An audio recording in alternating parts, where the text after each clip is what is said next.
I only have 2 more seasons to build the New Orleans Saints into a Super Bowl champion, but now that we have our star running back Antoine Bruce, things get a whole lot easier, I believe.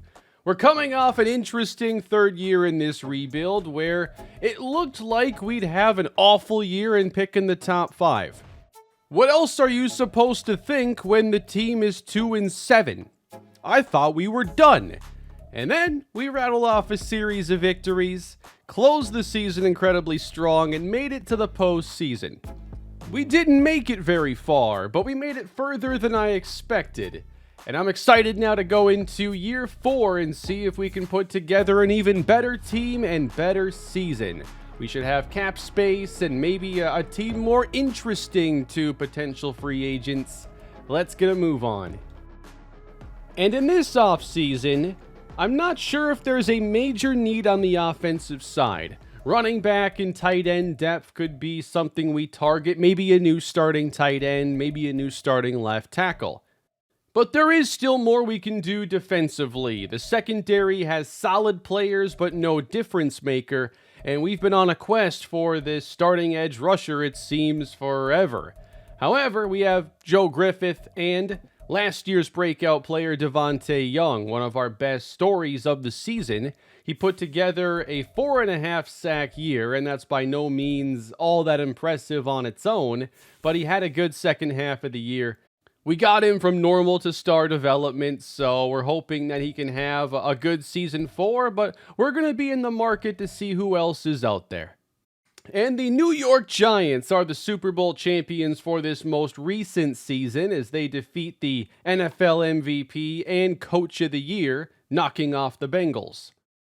We thankfully kept both of our coordinators as well, who both have a lot of talents unlocked, and our offensive coordinator helps out our running back Antoine Bruce an awful lot. We're going to spend some of our coaching talent points here on trying to increase the likelihood of getting some defensive players in free agency. Now, I'm not sure how far we're going to make it down here, but I'm more focused on the safety position than the defensive end and defensive tackle spots. We're also going to get the cornerback boost and then outside linebackers. Pretty easy decision here right off the bat as we pick up the 5th-year option on Von Bennett. And then I know that signing Chris Olave is probably not going to happen, so I'm already prepared to use the franchise tag, so he can't go anywhere. It does get a little tricky now because I'd like to keep Marquise Brayton around, but with that little re-sign interest, that's going to be a challenge. Tyreek Stevenson could come back. 5th-year option now on Devin Turner. It's $15 million. I don't think he's played well enough to be a $15 million player. He's still at normal dev. So I imagine we can probably sign him after year 4 at a smaller number. So we're going to reject this one. I will try to bring back Jonathan Camp. It looks like he did lose his star development he had earned, but at the very least, he'll be good depth, and he's shown he can start and make some plays. We do bring back Tyreek Stevenson just in case the corner market isn't what I hope it is. And I will give an offer to Brayton. I'll even bump up the years a good bit. I know it goes beyond our 5-series challenge here, but I'm going to try signing him to a 4-year contract, and it's still not going to be enough. So let's see if free agency goes a little bit better this season. We have over $100 million in cap space. Not sure we can lure Josh Allen here. That would be one way to attack the last 2 years of this rebuild. Anybody interested? James Daniels at guard, not really a need. Martin Emerson, still not highly interested. This is a tough team for free agency. Like, when we weren't good, obviously, players already aren't a fan of that. But depending on the motivations, like no income tax. Obviously, we're not a fit there. Another one is some players want a big market, and they view New Orleans as like a really tiny market. There's just not much that can lure these free agents here, and these rebuilds become very draft-oriented. Now, I have seen this game give a lot more quarterback injuries than in years past, so I want to prioritize the backup role a bit. Ryan Friedman here has some interest, and I would like to bring him in for a year. Well, let's go to defense, see if there's anything at corner we can do. Julius Brent's 31 years old. He's interested. That could be one of our better options. He's had some interception production here in this rebuild. Just won a title with the Giants and had 91 tackles. So I'm in on Julius Brent for a one-year contract. I might give an offer to Jalen Phillips. I think we'd likely lose that, but I might just try. TJ Watt's available again. Nobody's interested. Maybe we go to a player that teams aren't offering to right now. And Kwity Paye's out there, and he was last season as well. Has he been productive lately? 6 sacks, 7.5. I think this would be a tremendous upgrade for us. Let's try to get Kwity Paye. I'll go up to like 10 million. There are some tight ends out there. Justin Britt, 79 overall and only 26 years old. He might be a really good fit. He is a possession archetype and really hasn't gotten many chances to start. But if he's the best free agent out there, I think that's a good starting point, considering I don't think we have any tight ends right now. So let me give him a 3-year offer. I'm still considering tight end in the draft. We signed Kwity Paye and Justin Britt. That's a pretty good start. Brents is still out there along with Friedman. Looks like Josh Allen is going out to Seattle now, so back west, closer to where he played his college ball.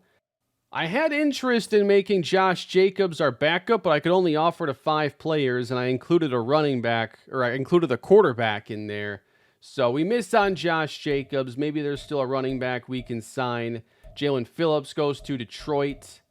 I'm hoping that whoever we bring in ends up playing very little, but maybe we'll get at least one other veteran in here. And now we get Julius Brent, so that's a pretty good start, I'd say, to free agency. After a couple stages, Ryan Friedman signs as well. Why don't we go after one of the better fullbacks now, Shaq Jefferson. He has 85 speed, 84 lead block. His ratings are really nice. I wish I could have him in my Saints franchise. Well, my main channel Saints franchise. And now we add a fullback along with a run-stopping linebacker, Troy Harding. That might be really all we do in free agency. So now focusing a bit more on the draft. We're not going to pick as high as I originally thought. So who's going to be there for us? We select at 20. They have us going wide receiver. I'm thinking we'll go in a different direction. I'd like to go possibly pass rusher again. We have some options that are going a little bit later. Seems that there are a lot of first-round receivers as well. There aren't any first-round tight end options, at least projected. So I don't know if we're going to find a day one contributor there, but maybe. Maybe UCLA tight end Brian Hicks. He was a riser here throughout the season, went up 28 spots on the board. He's a really solid athlete, runs a 4.6 40, also strong and can block a little bit. I think this could be our guy, but maybe not in the first. Found a couple pass rushers here that I might make our final private workout players. This is Josh Garcia, who's only 21 years old. He's from Colorado. He's hanging out with Coach Prime. He looks to have good strength and speed combo with possibly high finesse moves. I just want to verify that. I also have some interest here in Harvey Lowry. This B-man coverage, B-zone coverage combo is not as common as it was back in the PS4 Madden generation. Getting C grades now is a lot more common at coverage, and he can not only play both man and zone, but he has B tackling and B awareness. Probably a guy you're not going to miss on. If things don't work out in the draft, we may have a trade option here in Clayton Childress for tight end. If it weren't Atlanta, I would consider Noah DeConte, but it's interdivision rivalry. So they have Kyle Pitts. They trade DeConti. Yeah, he looks like a really good tight end. So we're on to the 2031 NFL Draft. So we got more info now on Brian Hicks, a tight end I'll probably consider in the second round.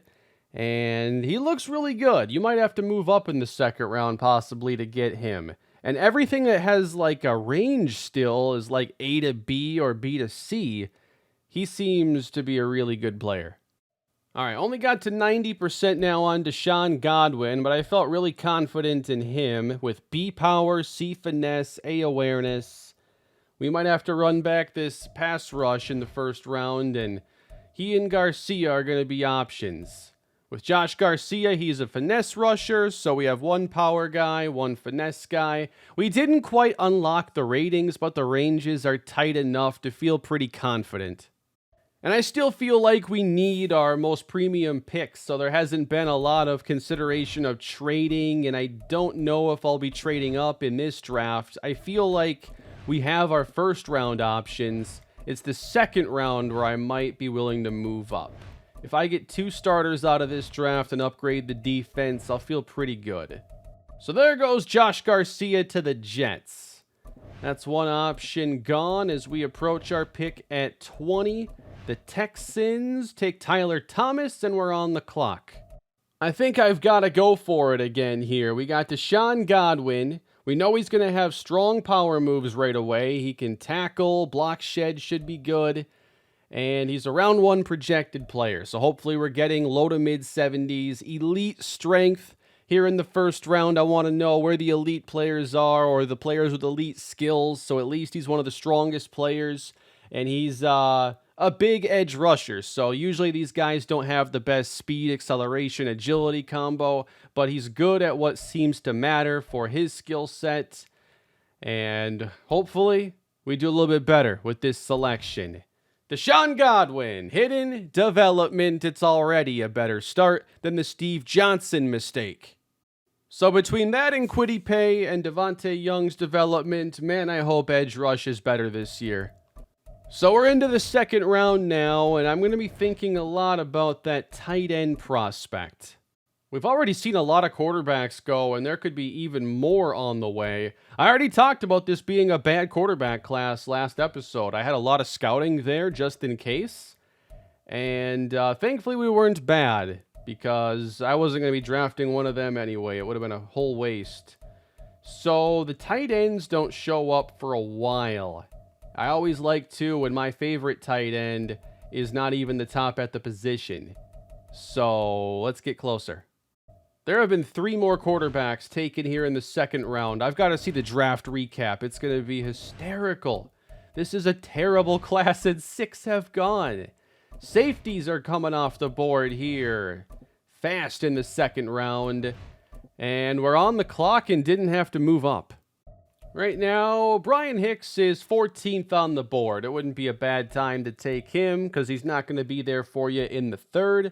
And the ceiling and the balance in his skill set just looks so good. Like, I think he's closer to a first-round talent than whatever this 2 to 3 projection's telling us. So I'm quite confident taking him here. Normal development, unfortunately, but I think he's going to be out there for us right away. Justin Ross went just a couple picks later, by the way. He was the other tight end I liked, just not as much. So I think I took him there at the right time. And Braden Jackson, he was number 1 on the available board, ends up being the 3rd tight end taken. Got a couple players in the secondary that I might want to take. I'm going to pass on Will Smith here. LaShawn McLean out of Alabama already has good man coverage, and that zone coverage you can pretty much already say is going to be a C just based on his archetype. Looks like good speed, runs a 4.4, even faster at the pro day. So you can go corner here, but I also have a safety that I like. Both positions could be addressed. Maybe cornerback's more dire. But I like Jerry Jones here, who has fallen down the board apparently this season, but hybrid safeties are kind of my new thing in the draft. I always have a certain archetype of player I'm really fascinated with and trying to find the perfect player for. At times it's been like the Antoine Winfield, like slot corner archetype, like small and tackles really well. Hybrid safeties is kind of my new thing. Jerry Jones, he can tackle. He owns the Cowboys. And I'd really be banking on that man coverage being at least a B or C. So either way here, I'm thinking secondary. Let's see, I'm debating between an Alabama DB or an LSU DB. What would Saints fans want here? DBU, they've put out some good players over the past handful of years, or even longer than a handful of years. I'm going to go LaShawn McLean, because I think that his coverage upside could be a little bit higher on day one, and we might have to get him out there earlier. Jerry Jones went the next pick to the Chargers. We'll have to see if that was the right decision for us. So there's nothing here on the board that really fits perfectly what I'm looking for. So I think we're going to look to get some more depth here at wide receiver and add a blazing fast playmaker in Tony Bynes. He looks to be a deep threat and doesn't do a whole lot underneath, but that's all right. He's our latest selection. All right, I'm back in the 5th round now, and I'm going to take a hybrid safety at this stage. It's going to be Taj Trent. He's an all-right athlete and has C-man coverage, C to F in zone coverage. Hoping that comes out to be decent. And I traded out of the 7th round for a future 6 as well. I did make one more selection, and let's go through the draft recap.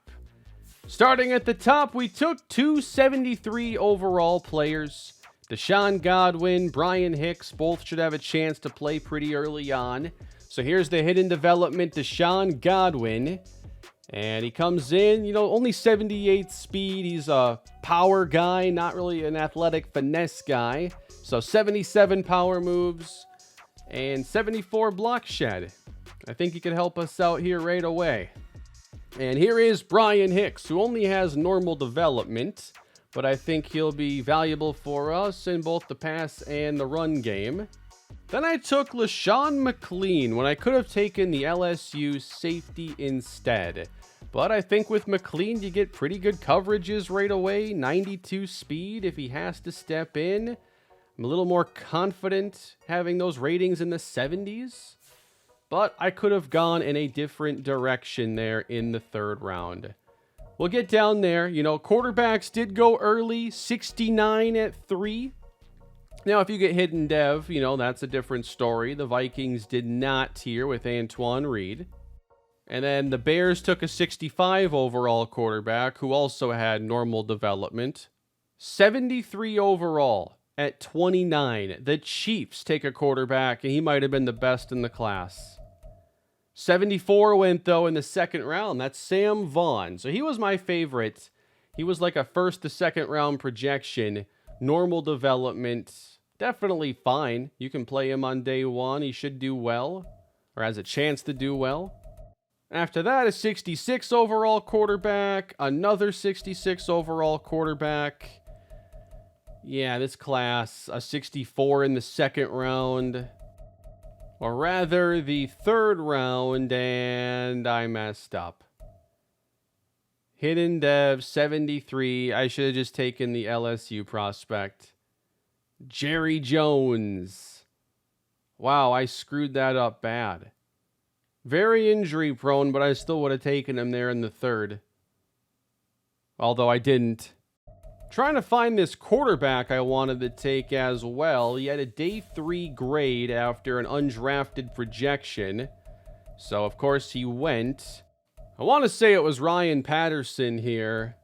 And his accuracies are solid for a backup quarterback. 66 overall, not like a huge miss for us. Not like missing on Jerry Jones. All right, so we addressed a couple of our needs. We didn't do anything spectacular this offseason.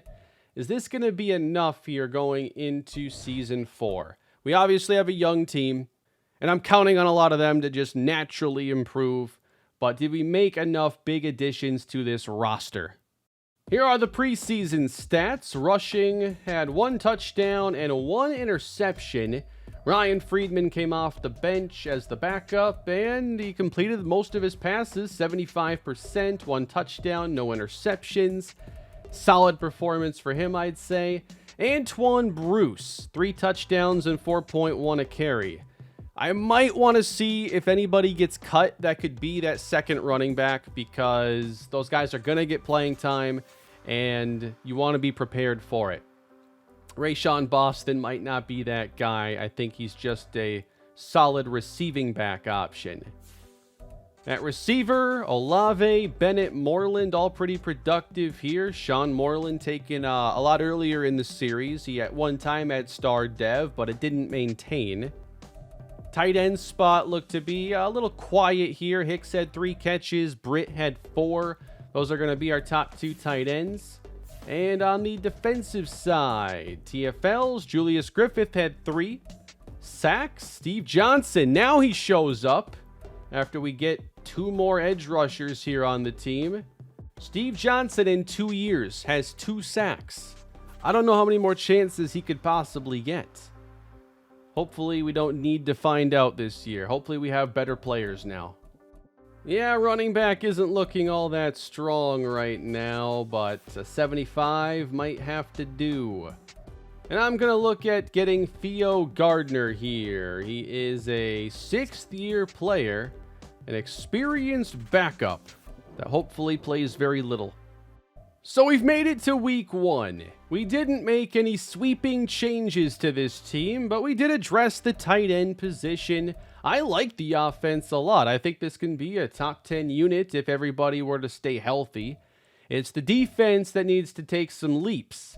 We added Julius Brents, and that might be a big move, but probably not significant. If this defense gets a lot better this season, it's going to be because of what we did with the edge rushers, getting Kwity Paye on this team, taking another player in the first round. We've just got to get better at sacking the opposing quarterbacks, and hopefully we can do that this year. So alright, I took over the Saints when they were the worst team in the NFL. They had 1 victory, and after 3 years, we've now made them a playoff team at least once. Now in year 4, we're about to go on this journey once again, and last season was a wild ride. We'll see what's in store, because this series has been strange to say the least. And we open the season with a victory in a tight game against the LA Rams. Eli Rushing throws a pair of touchdowns, no interceptions. Antoine Bruce, 79 yards, and he found the end zone in this game. And Randall Vincent for the Rams was the leading receiver. Justin Britt did catch a touchdown in this game, so did Sean Moreland. Quiet day for Chris Olave. And on defense, no interceptions. We had a couple deflections. A sack for Tyrone Thorne, Doug Watford. Julius Griffith had 3 TFLs, and Kwity Paye had a pair. I thought we might see more from the secondary because I saw on the main menu that we had achieved a breakout DB. So let's take a look at what we have here. Devin Turner. All right, that would be big. Getting some secondary players leveled up would be really helpful. Looks like pass breakups aren't going to help us out, though. We've got to have a really strong game or get him an INT in week 2. We also get to upgrade Antoine Bruce, and we're going right into power back with him, hoping he can put together an elite level season. Last season went well, but he also missed a lot of time with injury. I want to see him dominate this year as the number 7 running back in the game. The defense didn't play well in this game, giving up 38 points to the Atlanta Falcons and 5 red zone touchdowns. Still a pretty good day for Eli Rushing. Both quarterbacks did well in this matchup, and both Antoine Bruce and Bijan Robinson put on a show. Over 200 yards combined, 3 touchdowns. Olave led the way receiving in this game, but the Falcons continue to have our number as they ended our season a year ago. We had 2 sacks, no interceptions, so that's going to be a failure for Devin Turner. Well, this one feels really good. The Bears had 94 yards. In all my years of doing these sims, that might be the lowest yards I've ever seen in one of these games. They, at one point, led this game, and we also picked up a third quarter safety. 2 touchdowns for Eli rushing. Sam Howell has had better games. Antoine Bruce didn't even get things going. We still dropped 31. Vaughn Bennett now this week's leading receiver. It's been somebody new every game. But a dominant performance for the defense and maybe the premier day for our pass rush. Getting 5 sacks. Devontae Young, Tyrone Thorne, Julius Griffith, and then Taj Trent, the safety I did draft. And now Devin Turner gets the interception a week late. Part of our ups and downs has obviously been at the quarterback position. Rushing is off to a strong start this year, and hopefully it maintains. We'll look to have him build some chemistry. Not seeing much so far from Deshaun Godwin. He's been on the field. We're getting him snaps. He has 5 tackles so far. That's been in 103 downs, or 105. So he's getting a fair amount of snaps, just not doing much with them yet. So it's a 3-1 start to the year as we do win by 2 scores on the road against the Commanders. Rushing has 3 touchdowns and 2 interceptions, and you still win by multiple scores. And we didn't run the ball that well. So again, it feels like the defense plays a pretty big role in this game. We did have 2 sacks for Devontae Young, 1 for Dante Norton. I feel like we can still do some things better, like the running game has been kind of quiet in 2 of these games. Once that gets going, could be showtime. It feels like everything is starting to come together offensively. Plus 10 morale for the whole offense. That might not seem like a huge deal, but you're effectively giving everybody a strong temporary boost. And that's going to allow us to hopefully keep stacking these wins. A quarter of the way in, or not even, because now there's an unnecessary 17th game. But top 5 scoring offense, really good run defense. If the defense is average and the offense plays this well, we're going to be on our way. And we're number 2 in sacks so far. There's a different feel around this team now with a 5-1 start to the season. Antoine Bruce had his first big game of the year, going for a $142 against San Francisco, leading us to a win. In the same game, Deshaun Godwin picked up his first career sack. Only 1 to go to catch Steve Johnson. 4 touchdowns in the following game against the Jaguars for quarterback Eli rushing. 2 of those went to Sean Moreland, and Justin Britt caught a touchdown as well. Godwin has officially tied Steve Johnson in 6 games. This could be time to consider making a more serious trade. Our only loss is to the Falcons. We know we'll run into them again eventually. We have the cap space to make a big move. I think now is the time to get serious about it. We do the team bonding retreat again. And that should just be snowballing with all the morale we've built up naturally with a 5-1 start. I got my eyes on a player here, but will we be able to make this work? Superstar corner Wayne Smith of the Raiders. Only good at zone coverage apparently. 73 man. I'm not sure that really matters significantly with this style of series. It also might be quite difficult to get him here in the first place. Yeah, I don't know if this is going to work without players, and I don't want to give up significant players. It's the deadline, though, so we haven't had any injuries. It's hard to trade for the elite level players here. I think I'm on a harder trade difficulty. A safety or corner, I think, would be a decent call. We have some good youth and some good performers right now in the front 7. Teams are just wanting too much for these players. Now I'm looking at a safety here, 85 overall Kendrick Buchanan, who does have superstar dev, and we're just getting nowhere. Oh yeah, I did have it set to very hard. I actually think hard is a more balanced option.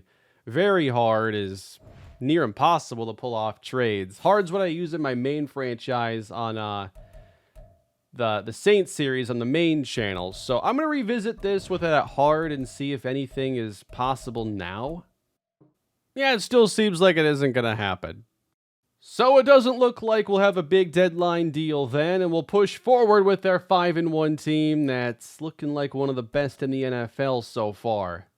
And immediately we drop our next 2 games.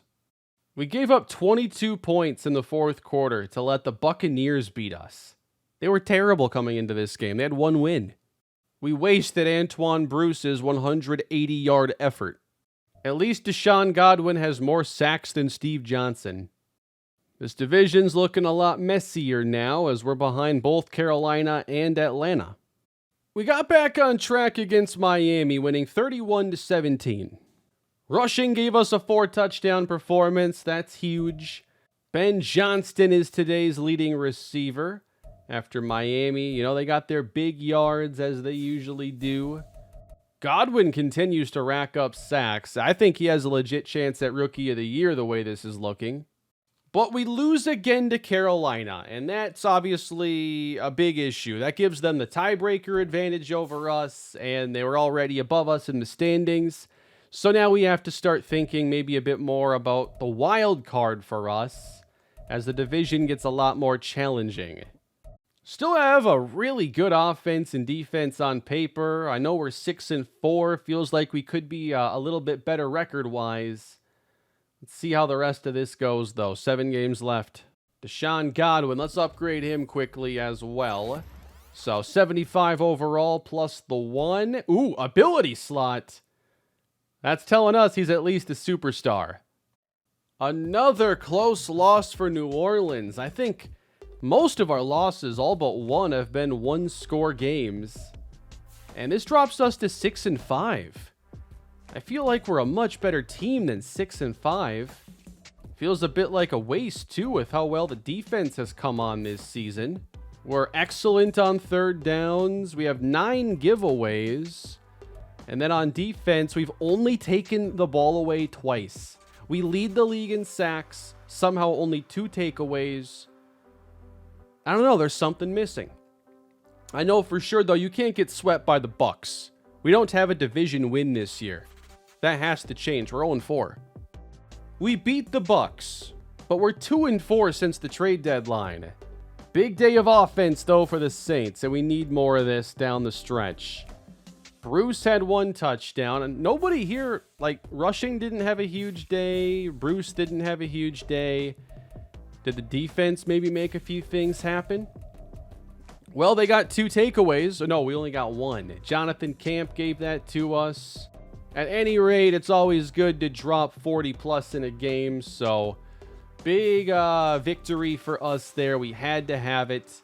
And now we get our final division game as we take on the Atlanta Falcons. And we're at 7-5 in third place, so this is one we really want to get. Wow. A shutout victory against the Falcons. And not like a 3-0 shutout. You can't even be that happy about those. 24-0. Saints over Atlanta. We finally score a victory against them. And that gives us a chance still at this division. A good chance still at a wild card. And I think that this really shows just how far the defense has come. It helps when you actually hit on your first round edge rusher.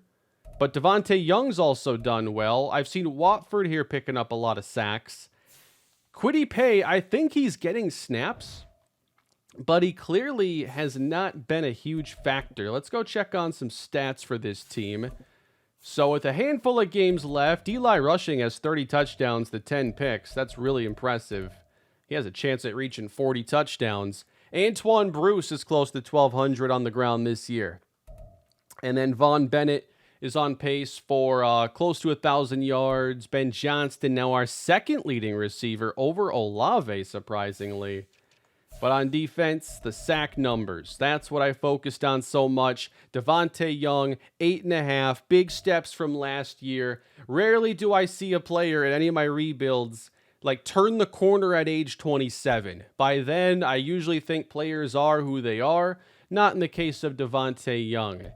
And following behind him, another power rusher is Deshaun Godwin.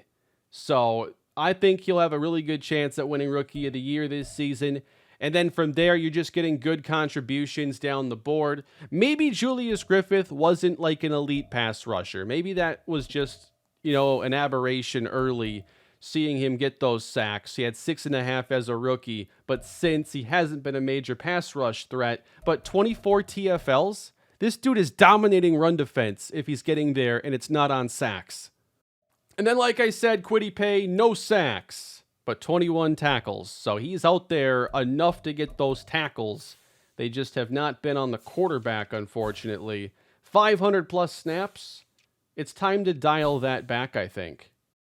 With 2 games left, the Saints are now 9-6 on the year. The division is not going to happen. We're in 3rd place. The Panthers are 12-3. If the season ended now, we'd get them again as the 7 seed in the postseason. So we are barely hanging on right now despite an overall solid 9-6 record. There is a gap though. The Packers are 7-8, Eagles, Commanders, same with them.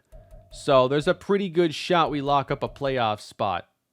One more win would do it. Let's give him an Antoine Bruce upgrade here first though. He's putting up the numbers this year we were really counting on. Might earn superstar dev. This is what a healthy year of Antoine Bruce looks like. The whole team has been healthy too. This is wild. I have simulated through this year. I do it a game at a time because I want to see if there are injuries or things I have to adapt to. Like, I'm here to manage the team and not just sim to the end of the year. There's stuff in season you got to take care of at times. Not a single injury. Not one. And we're playoff bound now. That's 2 years in a row, 28-3, topping the Seahawks. And I don't really care what seed we end up with. Intercepted Josh Allen 3 times in this game. Bruce scored 3 times. If we get Carolina again, that's fine by me. I'd love a 3rd game against a team that beat us by a combined 4 points in 2 games. I've never seen this glitch before. That's weird. We lost our finale, but we're going to get a playoff game, and it's a rematch against Atlanta instead, as they took the division. I didn't play all of our starters in the finale. I knew it wasn't necessary. We had already clinched. So Ryan Friedman threw 4 picks. So another chapter in the Saints and Falcons playoff saga that's now spanning both of my channels, oddly enough. We haven't gotten a win yet. We ended the year with the 5th highest scoring offense and the 3rd best scoring defense. Truly a complete team now for the first time. Eli rushing 33 touchdowns on the year. I think really solidifying himself with this season, especially considering it was his most consistent. Resigning him, though, could still end up proving to be a big hurdle. Antoine Bruce, 1,467 rushing yards and 11 touchdowns. He's already an elite running back. Vaughn Bennett and Chris Olave didn't get to 1,000 yards this year, but we have a really good passing game as well that utilizes mainly 4 different targets, and then Moreland is the 4th receiver that comes in. And then on defense, picked up a lot of sacks this season without having to rely on one guy to lead the way. Watford, Young, Godwin, those are the best guys, and Deshaun Godwin has superstar development. That is a huge victory for us. Could have had a few more takeaways, but this is still an improvement for the defense. We have a good team this year, but is it good enough to go toe-to-toe with Atlanta? Last year, it wasn't close in any of the 3 games that we played. This season, we're hoping to reverse that trend and finally beat the Falcons. We got off to a really bad start in that last playoff game. It was like 21-0 pretty quick. We forced a 3-and-out to start today's action, giving them a heavy dose of Antoine Bruce on this opening drive, and on 3rd and 12, stalls out. We went for it with the punter, Jake Camarda, running for a first down. You got to pull out all the stops in games like this. And then we threw a pick to A.J. Terrell. And then they forced us to stop Bijan Robinson. as they then get the touchdown to go up 6-0. We have a chance to answer on the ensuing possession here in the second quarter. A lot of good rushing here early on, and Chris Olave ties the game. I'm seeing a lot of Rayshawn Boston here. Yeah, I think Bruce might have gotten hurt. Touchdown, Chris Olave from 42 yards out. Defense trying to protect the lead here in the end of the first half. And on third down, incomplete. They do add 3. All right, Bruce is back to begin the second half. So whatever injury he had was temporary.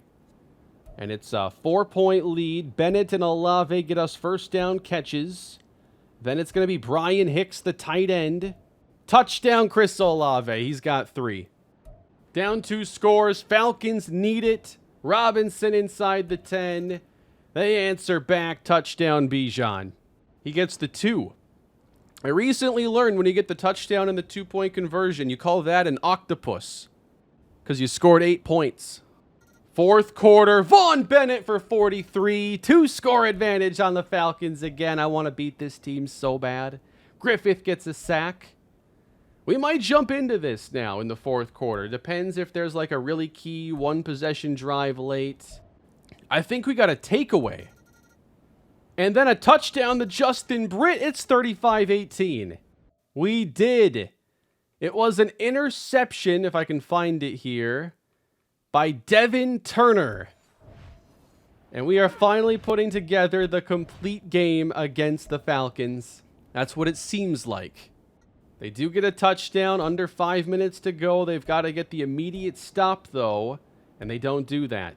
We're able to bleed the clock a little bit more. They get it back under 2 minutes. They get to fourth down. Don't convert. That's your ball game. That's it.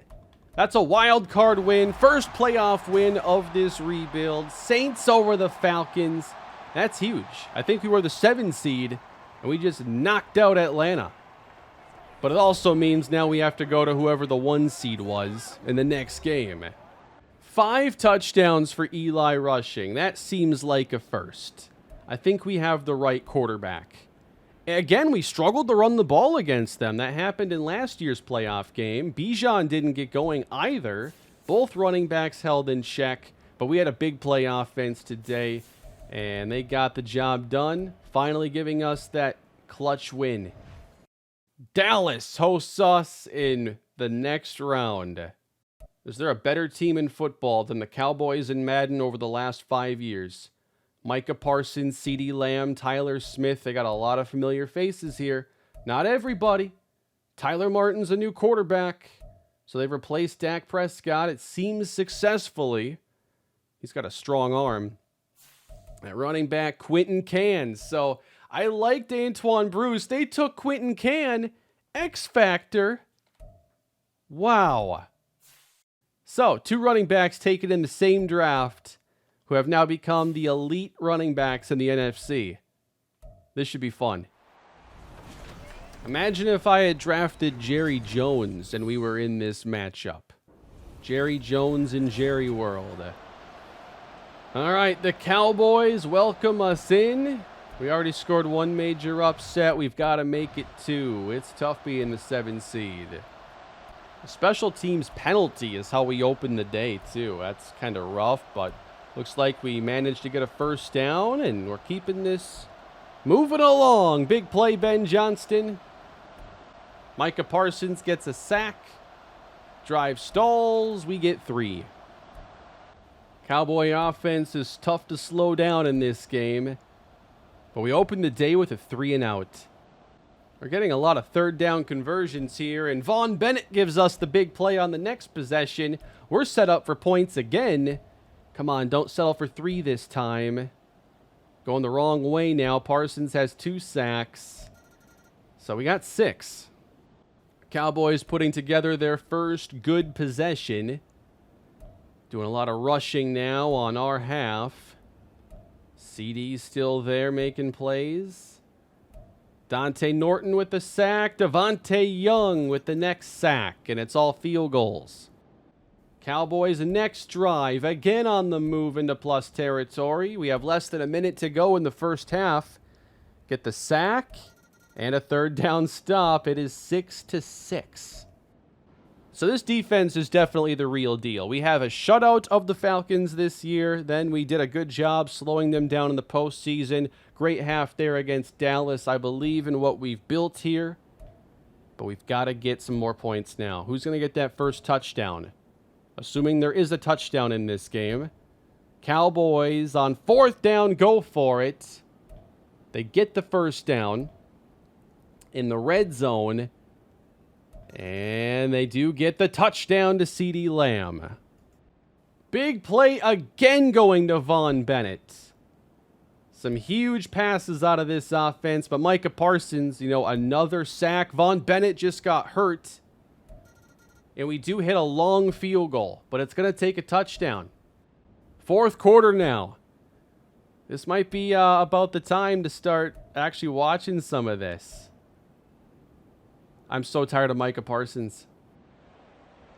So let's jump on in, all right? Eli rushing. He's out of the shotgun, facing a long 2nd down. And it's a screen pass going out to Antoine Bruce. He gets the first down and a lot more. Down to the 42 of Dallas. It's the Green Bay Packers awaiting the winner of this game. Green Bay went 8-9. So that means they won their division then, because we were the 7 seed. And they had a home playoff game too with that record.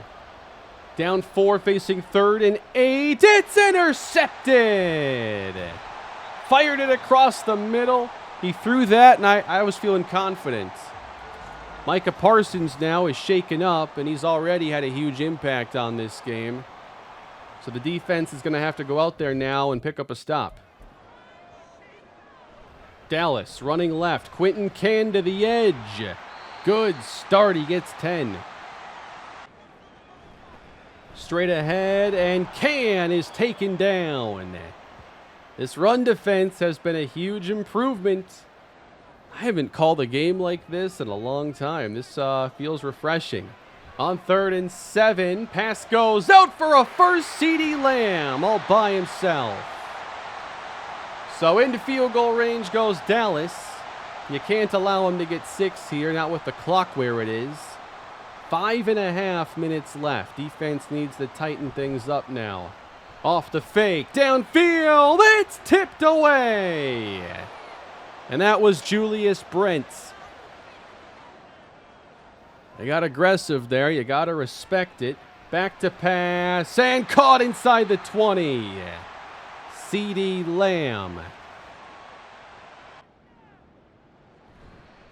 They can't get to the end zone, though. And they almost did on that play. That's way too close.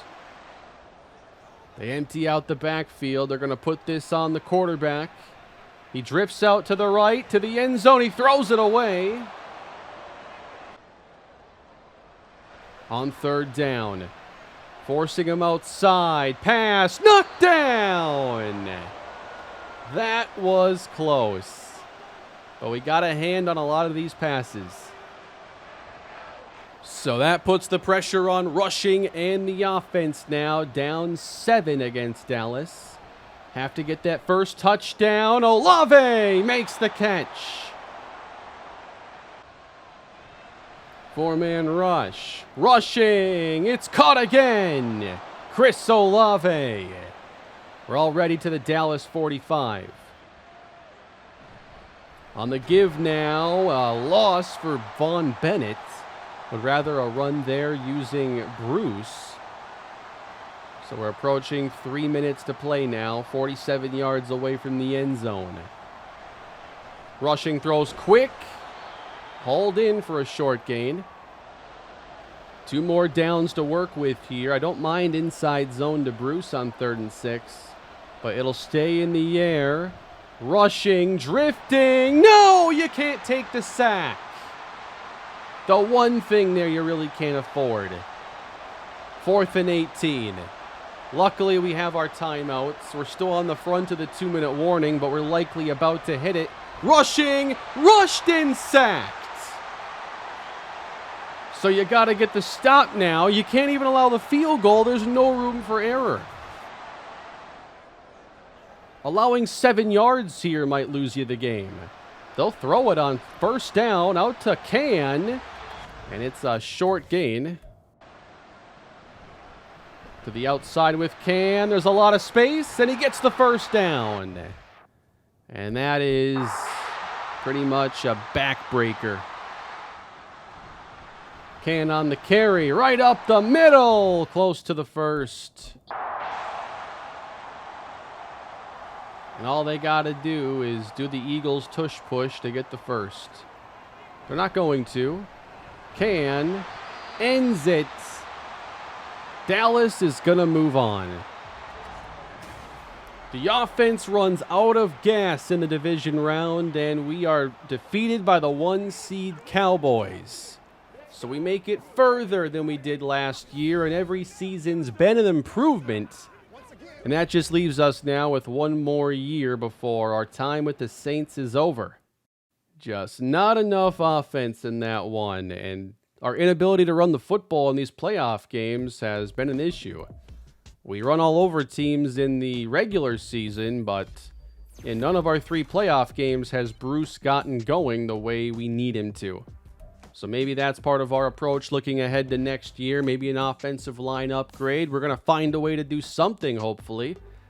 With cap space and a possible trade, hopefully we can get this team closer. We've got a really good team here, and this year everything came together.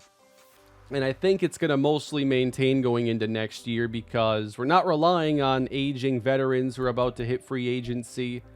I feel like we have a team that can make a real run in year 5.